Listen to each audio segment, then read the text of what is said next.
அதாவது தமிழ்ல ஒரு செய்தியை சொல்லுகிற போது அந்த வார்த்தைகளை வரிசைப்படுத்துகிற முறையில் இருக்கு. அந்த அந்த சொற்றொடரை கோர்க்கும் போது மிக சரியாக இல்லை என்றால் பொருள் மாறாட்டம் ஏற்பட்டுவிடும், நகைச்சுவைக்கு இடமாகிவிடும். இதுக்கு நிறைய எடுத்துக்காட்டு சொல்லலாம்.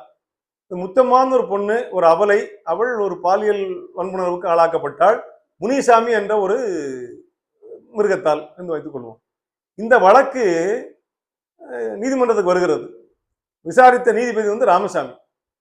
இப்ப இந்த செய்தியை, இந்த முத்தம்மா பாலியல் வன்புணர்வு செய்யப்பட்ட இந்த செய்தியை, அது வழக்கு மன்றத்துக்கு வந்திருக்கிற இந்த செய்தியை பத்திரிகையில் எழுத வேண்டும்.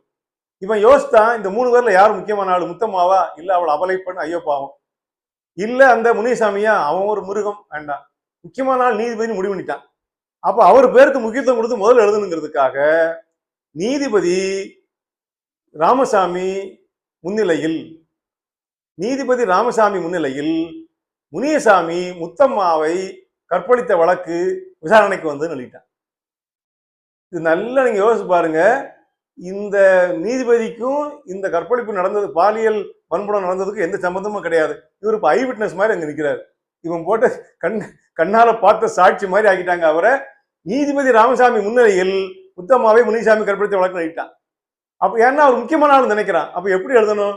முனியசாமி முத்தம்மாவை பாலியல் வன்புணர்வு செய்த வழக்கை நீதிபதி ராமசாமி முன்னிலையில் விசாரித்தார்கள், அது விசாரணைக்கு வந்தது என்று அவரை பின்னால தள்ளுங்க.